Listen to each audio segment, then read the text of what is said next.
오늘 우리에게 주신 하나님의 말씀은 역대상 12장 1절부터 7절까지 말씀입니다.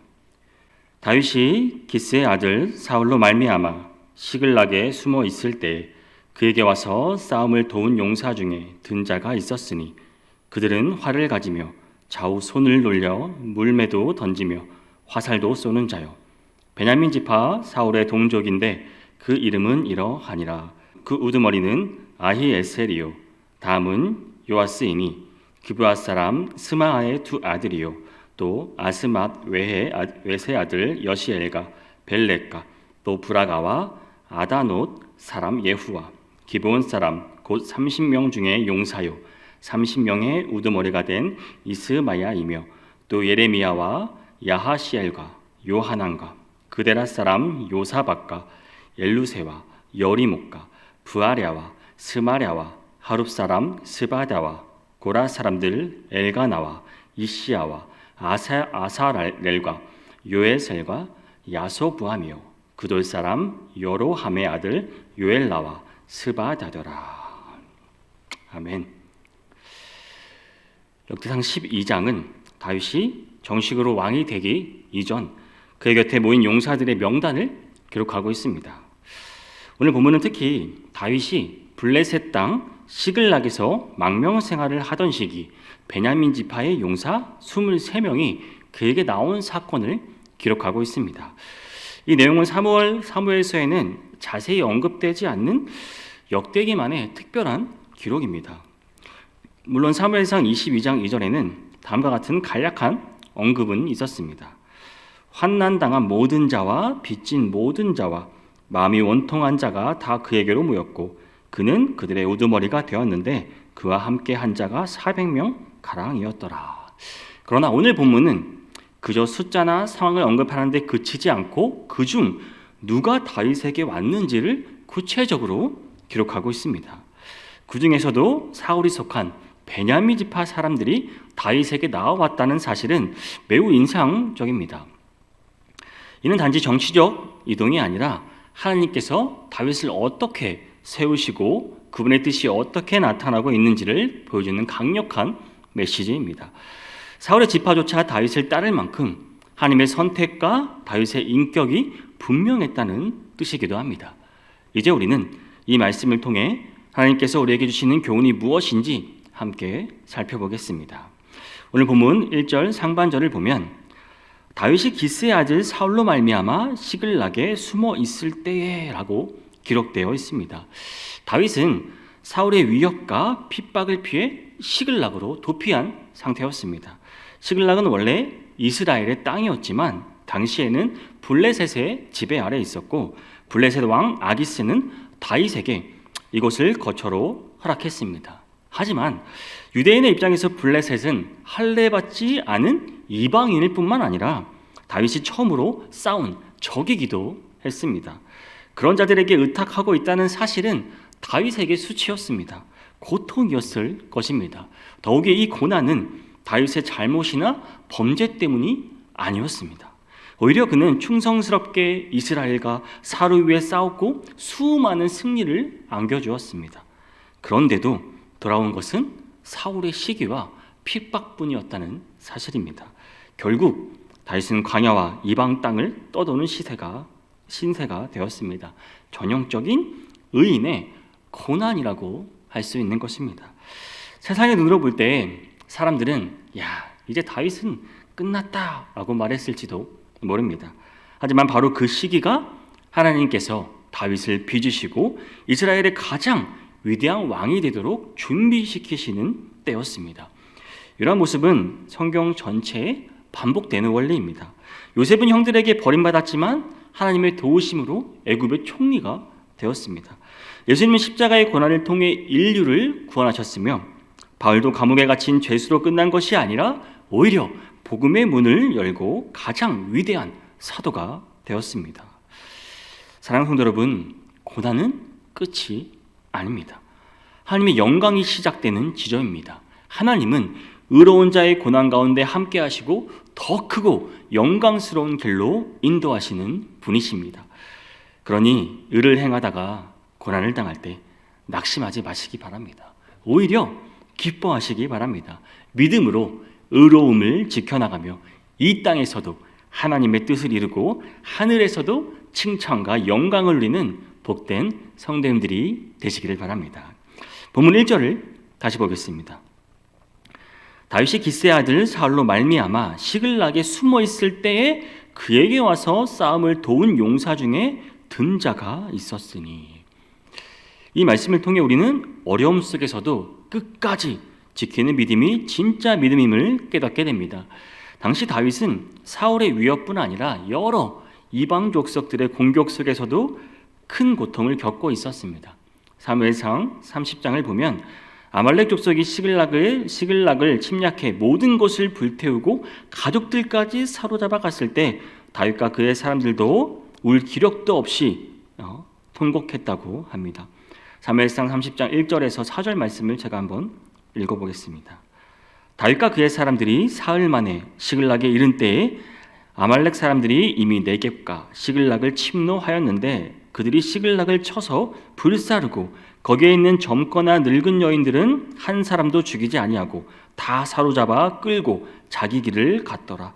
다윗과 그의 사람들이 성읍에 이르러 본즉 성읍이 불탔고 자기들의 아내와 자녀들이 사로잡혔는지라. 다윗과 그와 함께한 백성들이 울 기력이 없도록 소리를 높여 울었더라. 그야말로 다윗 인생의 가장 어둡고 절망적인 시기였습니다. 그런데 바로 그때 다윗 곁에 와서 싸움을 도운 자들이 있었습니다. 본문 2절 이하에 나오는 이들은 상황이 좋을 때가 아니라 가장 어려울 때 다윗과 함께한 진정한 용사들이었습니다. 이들의 헌신은 결국 다윗의 형통함과 함께 그들에게도 큰 영광과 존귀로 이어졌다는 사실입니다. 하지만 대부분의 사람들은 상황이 유리할 때만 함께 하려 하고 어려워지면 떠나기 일쑤입니다.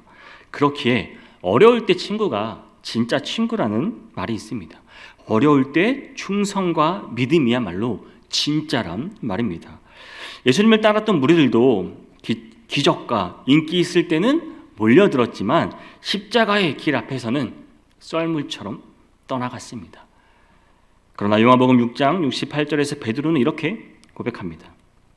주여 영생의 말씀이 주께 있사오니 우리가 누구에게 또 가오리까.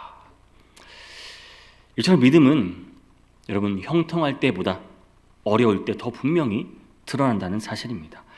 사랑하는 성도 여러분, 오늘날 세상은 점점 하나님에 대한 믿음과 사랑이 식어가고 있습니다.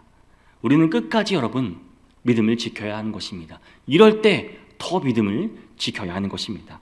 사람들 사이에 의리와 사랑이 사라질수록 더욱 견고하게 믿음을 지키고 주님께 충성함으로써 마지막 날에 여러분 주님 앞에서 잘하였도다 착하고 충성된 종아 이렇게 칭찬받는 모든 성도님들이 될 수 있기를 바랍니다. 본문 1절 하반절을 말씀을 다시 보면 그에게 와서 싸움을 도운 용사 중에 든 자가 있었으니라고 말씀합니다. 또한 2절 이하에 보면 다윗에게는 각 지파에서 용사들이 자발적으로 나와왔습니다. 그들은 다윗 곁에 붙어 한 자리 얻기 위해 모인 것이 아닙니다. 진심으로 다윗을 도우려고 충성심으로 모였습니다. 이는 단순한 의리가 아닙니다. 하나님께 대한 믿음과 헌신이 이끈 행동이었습니다. 그들의 전심을 다한 싸움은 성경 곳곳에 기록될 만큼 강한 인상을 남겼습니다. 이처럼 하나님과 이웃을 위해 전심을 다하는 모습이 바로 적극적인 신앙의 참된 모습이라 할 수 있습니다. 하지만 오늘날 소위 적극적 이 신앙이라는 이름으로 행해지는 열심 중에는 자신의 성공을 위해서 또 복만을 추구하는 모습으로 나타나기도 합니다. 나는 할 수 있다라는 자기 확신은 있지만 그 동기가 하나님이나 이웃을 위한 것이 아니라 자기 중심적인 경우가 많다는 말입니다. 사랑하는 성도 여러분, 우리는 그리스도의 군사로 부름받은 자들입니다. 우리의 사명은 하나님을 사랑하고 이웃을 사랑하는 것입니다. 예수님께서는 이렇게 말씀하셨습니다. 가장 큰 계명, 예수님께서 말씀하신 가장 큰 계명은 이것입니다.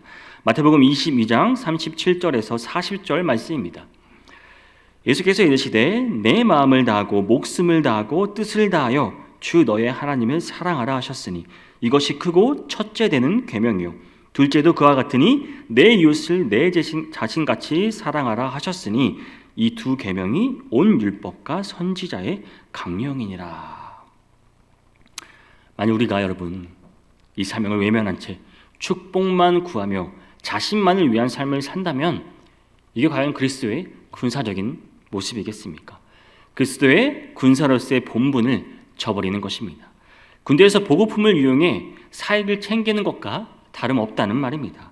그러므로 오늘 우리는 왜 하나님께서 우리를 부르셨는지 여러분 다시 깊이 생각해 보시기를 바랍니다.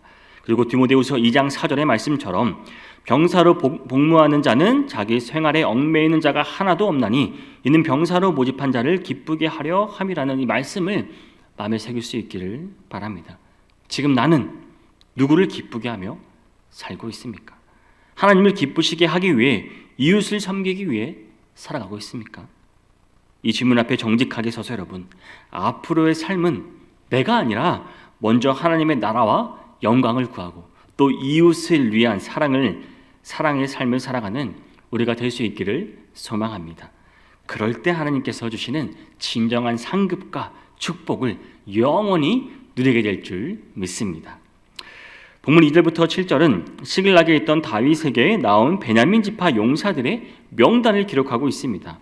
본문 2절에서 7절을 제가 한번 읽어보겠습니다. 그들은 활을 가지며 좌우 손을 눌려 물매도 던지며 화살도 쏘는 자요 베냐민 지파 사울의 동족인데 그 이름은 이러하니라. 그 우두머리는 아히에셀이요 다음은 요아스이니 기브아 사람 스마아의 두 아들이요 또 아스마웻의 아들 여시엘과 벨렉과 또 브라가와 아나돗 사람 예후와 기브온 사람 곧 30명 중에 용사여 30명의 우두머리가 된 이스마야이며 또 예레미야와 야하시엘과 요하난과 그데라 사람 요사박과 엘루세와 여리목과 부아랴와 스마랴와 하룹 사람 스바랴와 고라 사람들 엘가나와 이시야와 아사렐과 요에셀과 아소부함이며 그돌 사람 요로함의 아들 요엘라와 스바다더라. 그들은 활과 물매에 능한 뛰어난 군사들이었습니다. 사울의 고향 기브아 출신도 있었습니다. 즉 이들은 사울 곁에 머물렀다면 높은 대우를 받을 수 있었던 사람들이었단 말입니다. 그러나 그들은 사울을 떠나 다윗을 선택했습니다. 당시 다윗이 어떤 사람이었습니까? 다윗은 도망자였습니다. 그를 따르는 것은 현실적으로 위험한 선택이었습니다. 그런데도 이들은 하나님께서 다윗에게 기름 부으셨고 그와 함께 하신다는 사실을 믿고 다윗의 편에 섰던 것입니다.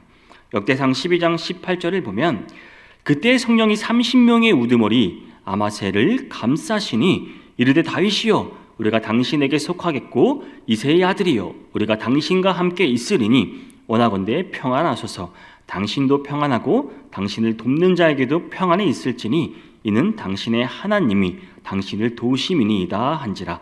다윗이 그들을 받아들여 군대 지휘관을 삼았더라. 아마사의 고백이 나옵니다.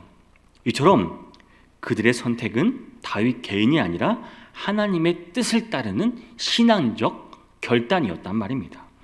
우리는 종종 선택의 기로에 서게 되어 있습니다. 당장의 이익과 하나님의 뜻 사이에 서게 됩니다. 사람들은 대개 편한 길, 넓은 길을 택하지만 그 끝에는 허무함과 고통만 남습니다. 반면 의의 길은 어떤가요? 의의 길은 때로는 험하기도 하고 손해가 따를지라도 하나님께서 함께 하시고 마침내 영원한 승리와 영광으로 인도하신다는 사실입니다.